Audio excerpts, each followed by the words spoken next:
ሰላም ጤና ይስጥልን ተመልካቾቻችን ከአንከር ሚዲያ ዝግጅት ክፍል ያክብሮ ሰላምታችንን እናቀርባለን። ከፋኖ መንደር የተሰኘው መራግብራችንን ይዘን መተናል። በአማራ ክልል እንደወትሮ ሁሉ ባለፉት 2 ቀናትም በርካታ አውደ ውጊያዎች መደረጋቸውን መረጃዎች ያመለክታሉ።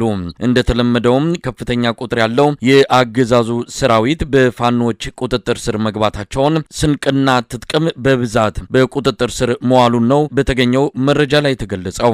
የፋኖ ኃይሎች ያደረጉ ያሉትን ተጋድሎ በተመለከተ የዘውትር ተሳታፊያችን የሰበሰባቸው መረጃዎች አሉ።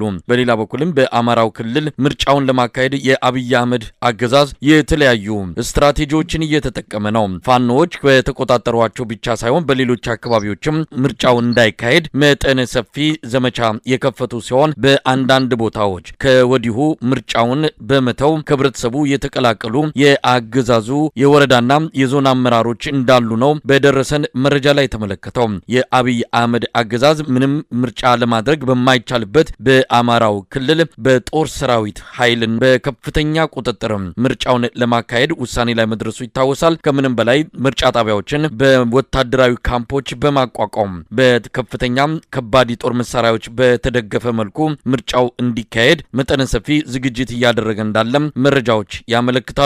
የዘውትር ተሳታፊያችን እነዚህን ጨምሮ ሌሎች መረጃዎችን ሊያደርሰን ተዘጋጅቷል። በቀጥታ ወደሱ አልፋለሁ። በሰሜን ወሎ በራያ አካባቢ ከባድ ውጊያ ተቀስቅሷል። ከዚህ በፊት እንደተለመደው መልሶ ማጥቃት የግማሽ ቀን ወይንም በሰዓታት ልዩነት ብቻ የተጠናቀቀ ውጊያ አይደለም። ከሌሊቱ ጀምሮ አሁንም በውጊያ ላይ ናቸው። በጣም በርካታ ቦታዎችን ያካለለ ከፍተኛ ውጊያ እየተደረገ ነው። የአገዛዙ ጦር 3 እግረኛ እዞችን፣ 1 ሜካናይዝድ እዝን፣ ድሮኖችን፣ ጀቶችን፣ ሄሊኮፕተሮችን አሰማርቶ ጥቃት ለመሰንዘር እንቅስቃሴ ያደረገ ቢሆንም የሚኒሊክ እዝ ባደረገው ማጥቃት በተለይ 101ኛ፣ 102ኛ፣ 103ኛ እና 105ኛ ክፍለ ጦሮች ከልዩ ዘመቻ መምሪያው ጋር በጋራ በመቀናጀት ከራያ እስከ ላስታ በተደረገው ውጊያ በአገዛዙ ጦር ለበርካታ ዓመታት ተይዘው የነበሩ ጠንካራ ምሽጎች እየተደረመሱ የፋኖ ኃይሎች መቆጣጠር መቻላቸውን ለማወቅ ተችሏል። በሰሜን ወሎ ከራያ ቆቦ እስከ ዋጃ ድረስ በሚገኙ ጮቤ በር፣ ጠዘጠዝ፣ ባይባዋና አማያ በተባሉ ቀበሌዎች ላይ በፋኖ ኃይሎችና በአገዛዙ ጥምር ጦር መካከል ጠንካራ ውጊያ እየተደረገ ነው። በአየር ኃይል የታገዘ ውጊያ ነው እየተደረገ የሚገኘው። ይሄ ውጊያ ፋኖ ኃይሎችን ሰፊ ቀጠናን ያካለለ ጥቃት መፈጸማቸውን ተከትሎ ከባድ ጉዳት ያስተናገደው የአገዛዙ ጦር ተጨማሪ ኃይል ከራያ አላማጣ አካባቢ እንዲሁም ከራያ ባላ አካባቢዎች አሰባስበው ወደ ውጊያ ቀጠናው እያጓጓዘ እንደሚገኝ መረጃዎች አመላክተዋል። በተጨማሪም ከሆርማትና ጮቢ በር ወታደራዊ ካምፕ ላይ ተከታታይነት ያለው የከባድ መሳሪያ ተኩስ እያደረገ ይገኛል። በዚህ አካባቢ እንግዲህ የፋኖ ኃይሎች ወደ ቆቦ ከተማ በመጠጋታቸው በቆቦ ከተማ ላይ ምንም አይነት ወታደራዊ ይሁን የሲቪል እንቅስቃሴ የመንግስት መስሪያ ቤቶች ተዘግተዋል። ጎዳናዎች ከሰውም ሆነ ከመኪና እንቅስቃሴ ጸጥ ብለዋልኝ። የፋኖ ኃይሎች ወደ ከተማው ይገባሉ በሚል ከፍተኛ ስጋት ከጮቢ በርና ከተለያዩ ወታደራዊ ካምፖች በተለይ ሆርማት ከተባለው ወታደራዊ ካምፕ የከባድ መሳሪያ ተኩስ ወደ ገጠራማው ቀበሌው አካባቢ ወይም ከተማው ዙሪያ አካባቢ ወደሚገኙ ቦታዎች ላይ ከፍተኛ የሆነ የከባድ መሳሪያ ተኩስ እየፈጸመ ነው የሚገኘው። ውጊያው አሁንም አልተጠናቀቀም። ሲጠናቀቅ አጠቃላይ የደረሰውን ጉዳት ምናደርስ መሆኑን እንዲታወቅ እፈልጋለሁ። ነገር ግን ለተከታታይ 3 ዓመታት በአገዛዙ ጦር ተይዘው የነበሩ በኮንክሪት የተሰሩ የቁም ምሽጎች ተደርምሰው በፋኖ ቁጥጥር ውስጥ ገው ውጊያም ገና ቁጥሩ ያልታወቀ በርካታ የአገዛዙ ጦር መደምሰሱንና እየሸሹ ወደ ቆቦ ከተማ በማፈግፈግ ላይ እንደሚገኙና ይሄንን ኃይል ለመደገፍ ከተለያዩ አካባቢዎች የሚኒሻ ኃይሉ ከዚህ በፊት በውጊያ አሻጥር ሰርታቸዋል፣ ከእንግዲህ በኋላ ወደ ውጊያ አትገቡም ተብሎ በካምፕ ውስጥ የነበሩ በቆቦ ዙሪያ የነበሩ የሚኒሻ አባላትን ወደ ጦር ቀጠናው ፊት በማሰለፍ የመከላከያ ኃይሉ የከባድ መሳሪያ ድጋፍ እየሰጠ ውጊያ እየተደረገ እንደሆነ ነው መረጃዎች እያመላከቱ የሚገኙት። በተለይ የድሮን ተኳሾቹ ጠዘጠዝ በተባሉ አካባቢዎች ላይ ዝቅ ብለው እየበረሩ ነገር ግን በፋኖ ኃይሎች ላይ ጉዳት እንዳላደረሱና የገጠር አካባቢዎችን ግን ሰላማዊ የአርሶ አደር አካባቢዎችን ግን በድሮን እየደበደቡ እንደሚገኙ በሄሊኮፕተርም ጭምር ውጊያ እየተደረገ እንደሆነና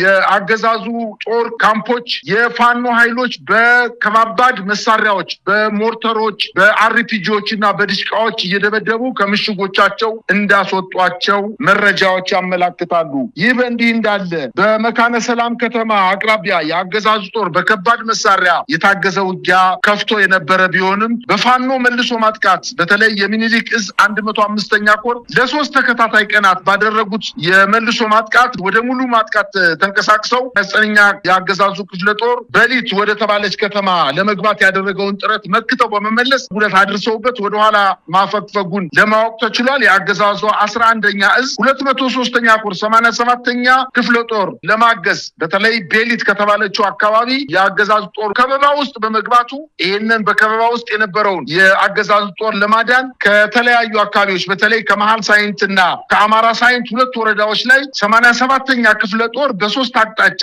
እነዚህን የታፈኑ ኃይሎችን ለማዳን እንቅስቃሴ ቢያደርግም መንገድ ላይ አደሬ በተባለ ቦታ ላይ ከሁለት ቦታ ላይ ቆረጣ በመፈጸም የፋኖ የ105ኛ ኮር 29ኛ ክፍለ ጦር በቆረጣ መታ ብትንትኑን እንዳወጣችውና ወደ ኋላ እንደተመለሱ በተለይ በመካነ ሰላም ከተማ ላይ በሚገኘው ሆስፒታል በርካታ የአገዛዙ ኮማንዶ እና የመደበኛ ጦሩ በቁስለኛ መጨናነቁን ነው ለማወቅ የተቻለው። እንዲሁም በደብረ ማርቆስ ከተማ ሌሊት በፓትሮል ሲንቀሳቀሱ በነበሩ የአገዛዙ ጥምር ጦር ላይ የቴዎድሮስ እዝ 206ኛ ኮር የአገዛዙን ጦርና የብልጽግና አመራሮችን እርምጃ የሚወስዱ ቀኝ የተባሉ የፋኖ አደረጃጀት የከተማ አጥቂዎች አሰማርቶ ጥምር ኃይሉ ከጎዛመን ፖሊስ ጣቢያ ወደ ጎተራ ሲጓዝ በተፈጸመበት ተከታታይ የቦምብ ማጥቃት ወታደራዊና ፖለቲካዊ አመራሮችን ጨምሮ 24 አባላት የተገደሉ ሲሆን 3ቱ በጽኑ መቁሰላቸውን ለማወቅ ተችሏል። በርካታ የቦምብ አረሮችን የተወረወሩት ፓትሮሉ ላይ የነበሩ የአገዛዙ ጦር